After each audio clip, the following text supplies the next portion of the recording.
வணக்கம். இன்றைய முக்கிய செய்திகள். புதுச்சேரி மாநிலம் காரைக்கால் மாவட்டத்தில் கடந்த 3 நாட்களுக்கு மேலாக கனமழை பெய்து வரும் நிலையில் இன்று காரைக்கால் மாவட்ட ஆட்சியர் மணிகண்டன் பாதிக்கப்பட்ட இடங்களை ஆய்வு மேற்கொண்டார். அப்பொழுது அங்கு கொட்டும் மழையிலும் துப்புரவு பணிகளை செய்து கொண்டிருந்த துப்புரவு பணியாளர்களை சந்தித்து அவர்கள் சேவையை பாராட்டினார். தொடர்ந்து துப்புரவு பணியாளர்களின் சேவையை போற்றும் விதமாக துப்புரவு பணியாளர்களை மாவட்ட ஆட்சியர் அலுவலகத்திற்கு அழைத்து ஆட்சியர் மணிகண்டன் தேநீர் விருந்து வழங்கினர். பின்னர் துப்புரவு பணியாளர்களின் குடும்ப பின்னணி, பொருளாதாரம், குழந்தைகளின் கல்வி, எதிர்காலம் மற்றும் வேலைவாய்ப்பு உள்ளிட்ட அவர்களின் நலனை கேட்டறிந்த மாவட்ட ஆட்சியர் அவர்களின் பிள்ளைகளின் கல்வி மற்றும் வேலை வாய்ப்புகள் குறித்து ஏதேனும் உதவிகள் தேவைப்பட்டால் உடனடியாக மாவட்ட நிர்வாகத்தை அணுகலாம் எனவும் எந்த நேரமும் மாவட்ட ஆட்சியரை அணுகலாம் என தெரிவித்தார். இந்த நிலையில் கனமழையில் தூய்மை பணியில் ஈடுபட்ட துப்புரவு பணியாளர்களை அழைத்து பாராட்டும் விதமாக தேநீர் விருந்து வழங்கிய மாவட்ட ஆட்சியரின் செயல் நெகிழ்ச்சியை ஏற்படுத்தியுள்ளது.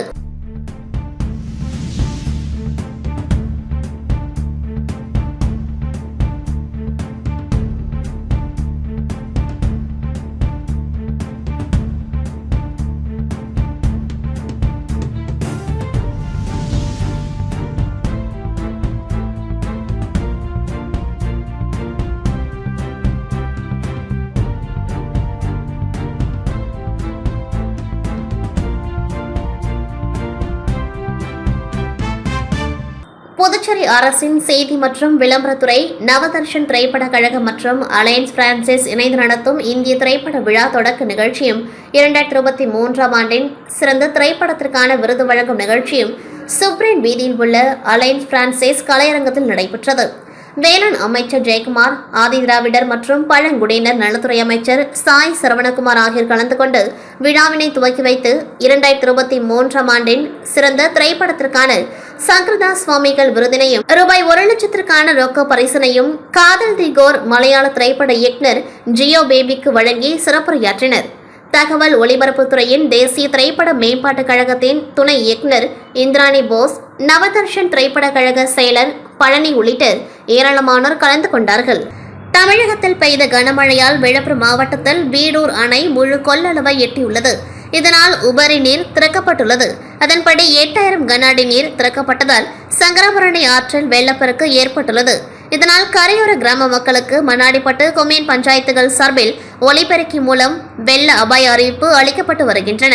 இதன்படி மணலிப்பட்டு, செட்டிப்பட்டு, கைக்கிளப்பட்டு, கொடாத்தூர், பம்புப்பட்டு, செல்லிப்பட்டு, தேத்தாம்பாக்கம், சுத்துக்கேணி உள்ளிட்ட 20க்கும் மேற்பட்ட கிராமங்களில் ஆற்றின் கரையோரம் உள்ள மக்கள் பாதுகாப்பாக இருக்கும்படி ஒலிபெருக்கி மூலம் ஊழியர்கள் அறிவுறுத்தி வருகின்றனர்.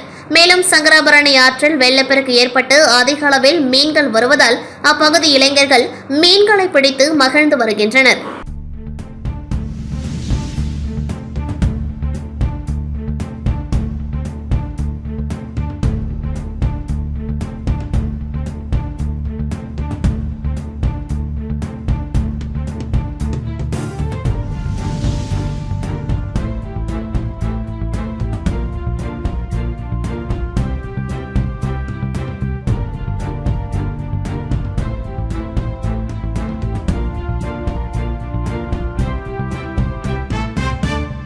தீபத் திருநாளை முன்னிட்டு உலகில் அமைதி, ஒற்றுமை நிலவ வேண்டும் என்பதை வலியுறுத்தி புதுச்சேரி ஆரோவில்லில் 50க்கும் மேற்பட்ட வெளிநாட்டினர் 2025 அகல் விளக்குகளை ஏற்றி தியானத்தில் ஈடுபட்டனர். உலகில் அமைதி, ஒற்றுமை நிலவ வேண்டும், அனைவருக்கும் நன்மை நடக்க வேண்டும் என்பதற்காகவும் வரும் 2025ஆம் ஆண்டில் அடியெடுத்து வைப்பதை வரவேற்கும் விதமாகவும் தீப வழிபாடு ஆன்மீக ரீதியான ஒரு புதிய அனுபவத்தையும் மனதில் அமைதியான நிலையை ஏற்படுத்தும் என்ற வகையில் 2025 அகல் விளக்குகள் ஏற்றி வழிபாடு நிகழ்ச்சி நடைபெற்றது. புதுச்சேரி அடுத்த ஆரோவில் பகுதியில் மோகன கலாச்சார மையத்தில் நடைபெற்ற வழிபாட்டில் தீபத் திருநாளை முன்னிட்டும் 2025 அகல் விளக்குகள் ஏற்றி வழிபட்டனர். இதில் 50க்கும் மேற்பட்ட வெளிநாட்டினர், உள்ளூர் வாசிகள் பங்கேற்று தியானத்தில் ஈடுபட்டனர்.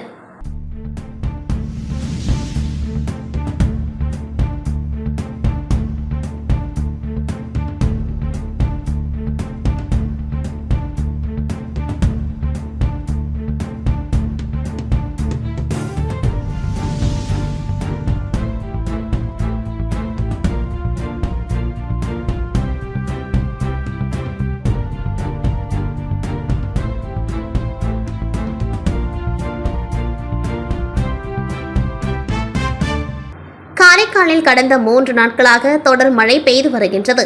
அதேபோல் டெல்டா மாவட்டங்களில் மிதமான மழை முதல் கனமழை பெய்து வருகின்றது. இதனால் கடைமடை பகுதியான காரைக்கால் கடலை நோக்கி அரசலாறு நோக்கி மழைநீர் வெள்ளம் போல் சீறி பாய்ந்து வருகின்றது. இதனால் திருநள்ளாறு பகுதியில் உள்ள கரையோர பகுதியில் விரிசல் ஏற்பட்டு குடியிருப்பு பகுதியில் நள்ளிரவில் மழைநீர் சூழ்ந்து வந்தன. தகவல் அறிந்து வந்த புதுச்சேரி குடிமைப்பொருள் துறை அமைச்சர் திருமுருகன் சம்பவ இடத்தில் ஆய்வு மேற்கொண்டார். தாழ்வான பகுதியில் இருக்கும் மக்களின் குறைகளை கேட்டு அவர்களை அப்புறப்படுத்தும் பணியில் ஈடுபட்டார். பின்னர் அத்திப்படகை உள்ள சிறிய பாலம் வழியாக நடந்தவாறு கரையை கடந்து வந்த பொழுது அவர் வந்த அடுத்த வினாடியே அதன் இணைப்பு பாலம் வெள்ளத்தில் அடித்து செல்லப்பட்டது. அதிர்ஷ்டவசமாக அமைச்சர் நூலிழையில் உயிர் தப்பினர். இதனை கண்டு அவரது ஆதரவாளர்களும் திகைத்து போய் நின்றனர். பின்னர் அதிகாரிகள் அழைத்து பாலம் குறித்து ஆலோசனை பெற்று வரும்பொழுதே அடுத்த சிறு பகுதியும் வெள்ளத்தில் அடித்து செல்லப்பட்டது. இதனை கண்டு அப்பகுதி மக்கள் அச்சத்தில் திகைத்தனர். பின்னர் அமைச்சர் அப்பகுதியில் உள்ள வீடுகளில் புகுந்து மழைநீர் வெள்ள பாதிப்புகள் குறித்து ஆய்வு மேற்கொண்டார். மேலும் வெள்ள பாதிப்புகள் பாதிக்காதவாறு மாவட்ட நிர்வாகம் முன்னெச்சரிக்கை நடவடிக்கையை தீவிரப்படுத்தியுள்ளதாகவும் தெரிவித்தார். ஆய்வுக்கு வந்த அமைச்சர் நூலிழையில் உயிர் தப்பியது பெரும் பரபரப்பை ஏற்படுத்தியது.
புதுச்சேரி வில்லையனூரில் சோழர் காலத்தில் கட்டப்பட்ட மிகவும் பிரசித்தி பெற்ற அருள்மிகு திருக்காமேஸ்வரர் ஆலயத்தில் லட்சதீபம் ஏராளமான பக்தர்கள் கலந்து கொண்டு கோவில் கோபுரம் குளக்கரை கோவில் வளாகத்தில் அகல் விளக்குகளால் லட்சதீபம் ஏற்றி வழிபட்டனர்.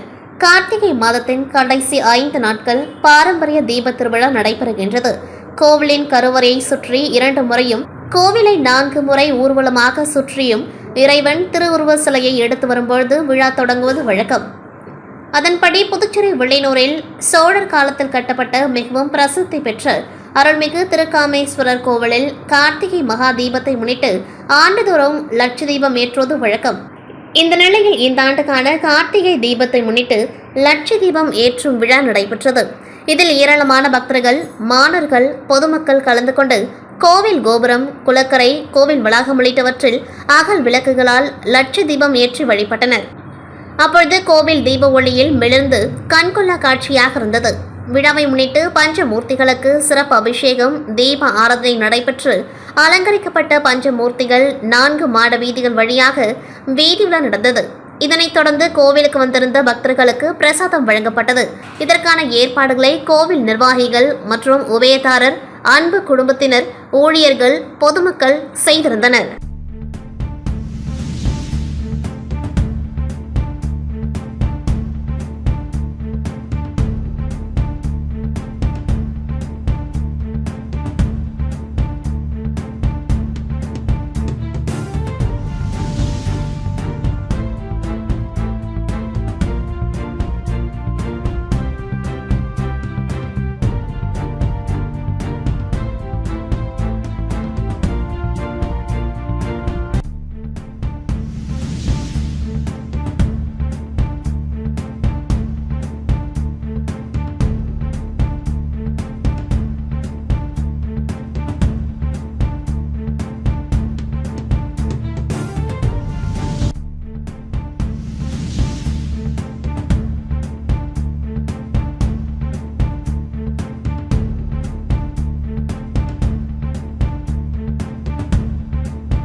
காரைக்கால் அடுத்த திருநள்ளாறில் அமைந்துள்ள புகழ்பெற்ற ஸ்ரீ தர்பாரணேஸ்வர தேவஸ்தானம் ஸ்ரீ சனீஸ்வர பகவான் ஆலயத்தில் கார்த்திகை தீப திருவிழாவை முன்னிட்டு சொக்கப்பானை கொளுத்தும் நிகழ்ச்சி வெகு விமர்சையாக நடைபெற்றது. முன்னதாக விநாயகர், முருகன், சிவன், அம்பாள் மற்றும் சண்டிகேஸ்வரர் ஆகிய பஞ்சமூர்த்தி சுவாமிகளுக்கும் பூஜிக்கப்பட்ட பெரிய அகல் விளக்குகளும் சிறப்பு பூஜைகள், மகா தீப ஆராதனை நடைபெற்றது. அதனைத் தொடர்ந்து அகல் விளக்குகளை சிவாச்சாரியர்கள் கையில் ஏந்தி வந்து ஆலய நுழைவாயிலின் எதிரே அமைக்கப்பட்டிருந்த சொக்கப்பானை முன்பு வந்தனர். சொக்கப்பானைக்கு சிறப்பு பூஜைகள் செய்து தீப ஆராதனை காண்பித்து சொக்கப்பானை கொளுத்தப்பட்டது. கார்த்திகை தீப திருவிழாவின் சொக்கப்பானை நிகழ்ச்சியில் தர்மபுர ஆதீன கட்டளை விசாரணை ஸ்ரீமத் சட்டநாத தம்பிரான் சுவாமிகள் உள்ளிட்ட ஏராளமான பக்தர்கள் கலந்து கொண்டு சுவாமி தரிசனம் செய்தனர். தொடர்ந்து பஞ்சமூர்த்திகளும் வீதியுலா வந்து பக்தர்களுக்கு அருள் பாலித்தனர்.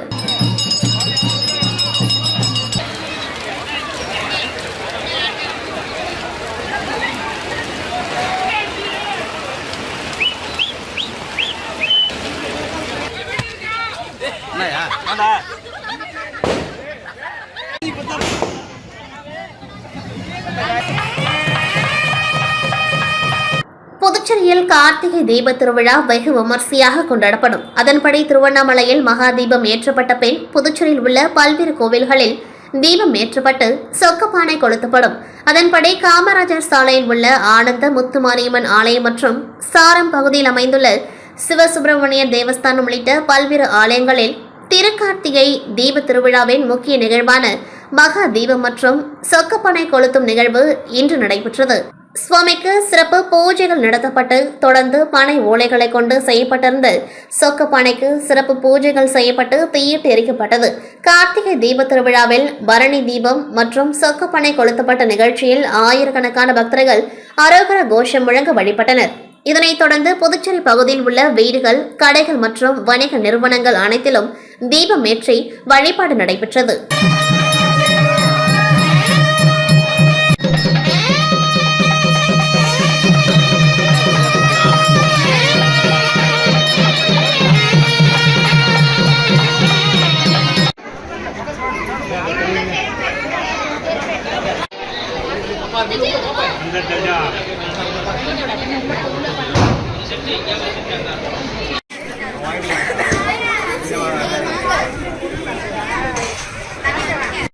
வந்துருங்க பட்டு பட்டு பட்டு அடிக்கும்.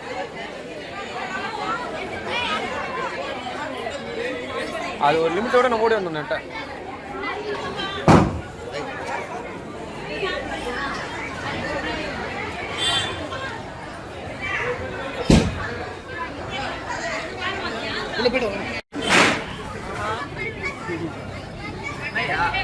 இத்துடன் செய்திகள் நிறைவடைகின்றது. நன்றி, வணக்கம்.